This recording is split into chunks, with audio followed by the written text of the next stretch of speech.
Assalamualaikum warahmatullahi wabarakatuh. Anda sedang mendengarkan channel Kanda Nawang, dan saat ini yang sedang Anda simak adalah playlist Mahabharata sesuai pakem. Pakem yang dimaksud di sini adalah pakem India dengan sumber yang sangat meyakinkan. Edisi kali ini kita akan menyimak cerita tentang Sumpah Bhisma.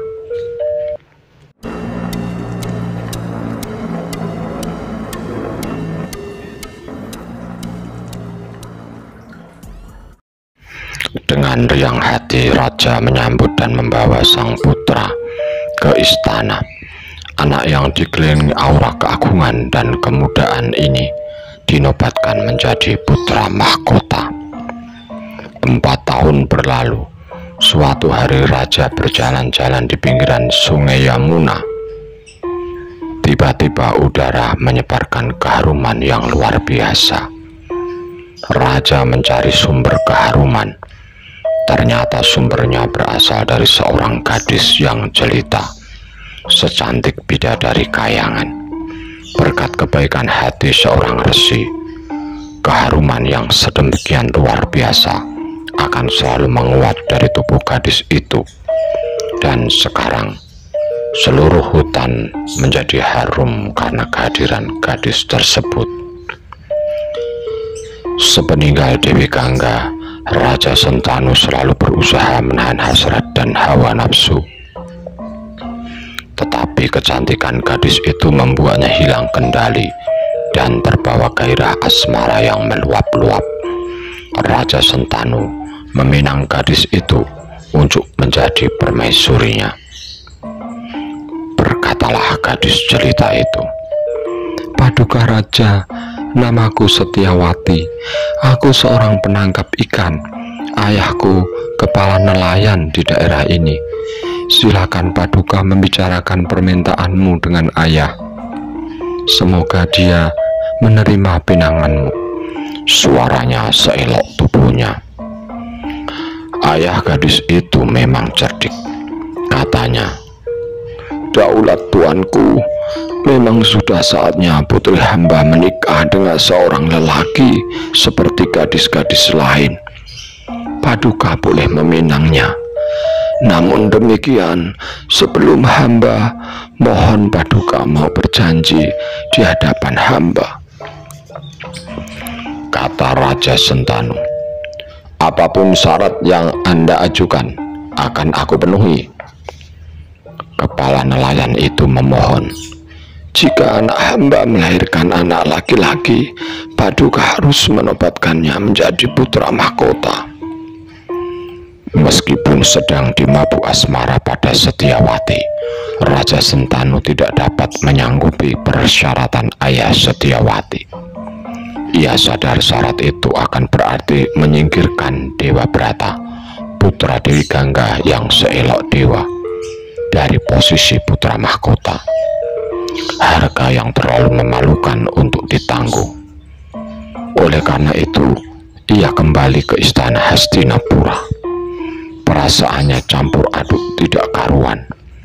Raja menyimpan rapat rahasianya. Ia simpan rapat kegelisahan hatinya. Ia banyak mengurung diri dan melamun. Suatu hari, Dewa Brata bertanya kepada ayahnya, "Ayahanda memiliki semua yang mungkin diinginkan orang. Tetapi mengapa ayahanda tampak sedemikian murung? Sepertinya ayahanda menyimpan rahasia yang menyesakkan hati."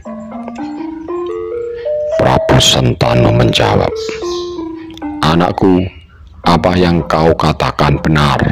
Ayahanda memang tersiksa perasaan gundah gulana. Engkau adalah anakku satu-satunya dan kau selalu sibuk dengan urusan keprajuritan. Hidup di dunia ini penuh dengan ketidakpastian dan selalu saja ada perang. Jika sesuatu yang tidak diinginkan terjadi padamu, garis keturunan keluarga kita akan putus, punah. Tentu saja engkau sebanding dengan 100 anak. Namun demikian, para tetua cendekiawan mengatakan bahwa hidup di Mayapada di dunia ini punya 1 anak sama artinya tidak punya anak sama sekali.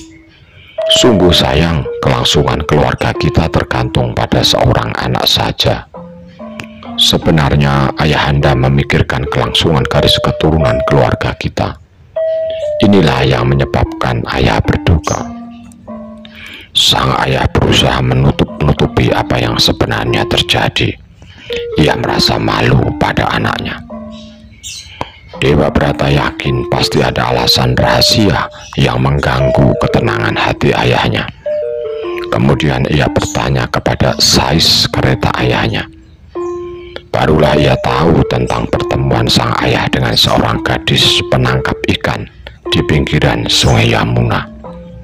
Kemudian ia pergi kepada kepala nelayan itu dan meminangkan anak gadisnya demi sang ayah. Kepala nelayan itu menerimanya dengan hormat, tapi tetap bersikukuh dengan syaratnya. Sebenarnya anak gadis hamba pantas menjadi permaisuri ayahanda Paduka. Oleh karena itu, bukankah wajar jika anak lelakinya kelak akan menggantikannya menjadi raja? Tetapi Paduka telah dinobatkan sebagai putra mahkota, dan dengan demikian akan menggantikannya. Inilah masalahnya, jawab Dewa Brata. Baiklah, tolong ingat baik-baik kata-kataku. Anak lelaki yang dilahirkan anak gadismu akan dinobatkan menjadi raja. Aku rela tidak naik tahta demi keinginan ayahanda untuk melanjutkan garis keturunan keluarga. Kemudian Dewa Brata mulai mengucapkan sumpahnya. Setelah itu kepala nelayan tersebut berucap, wahai putra mahkota yang paling bijaksana di antara semua keturunan Bharata, Tuhan telah melakukan sesuatu yang belum pernah dilakukan oleh para pewaris tahta sampai saat ini. Tuhan memang seorang pahlawan. Silakan Tuhan membawa anak gadis hamba untuk diperistri ayahanda Tuanku. Namun demikian, mohon Tuanku terus mendengarkan dengan sabar kata-kata hamba ini sebagai ayah anak gadisku. Hamba yakin Tuanku akan menepati janji. Tapi apa yang dapat hamba gunakan untuk menguatkan harapan bahwa anak keturunan Tuanku tidak akan menuntut hak mereka? Keturunan Tuanku pasti akan menjadi pahlawan-pahlawan besar seperti Tuanku. Pasti akan sulit untuk menolak jika mereka berusaha merebut kerajaan dengan paksa. Inilah permasalahan yang mengganggu pikiran hamba. Mendengar pertanyaan sangat sulit yang diajukan ayah gadis pujaan ayahandanya, Dewa Brata yang memutuskan untuk meninggalkan keinginan duniawi demi ayahandanya mengucapkan sumpah pamungkas. Ia bersumpah di hadapan ayah anak gadis itu. Aku berjanji tidak akan kawin dan akan menjalani kesucian sepanjang hidupku. Ketika Dewa Brata mengucapkan sumpah sucinya, para dewa menaburkan bunga-bunga semerbak di atas kepalanya, dan terdengar suara-suara yang mengeluh-elukan, Bisma, Bisma, Bisma. Sejak saat itu Dewa Brata dikenal sebagai Bisma. Demikianlah putra Padari Gangga memboyong Setyawati ke Hastinapura untuk ayahandanya. Dari perkawinan dengan Setyawati, Raja Sentanu mendapatkan dua putra, Citranggada dan Wicitrawirya. Wicitrawirya menjadi raja menggantikan saudaranya.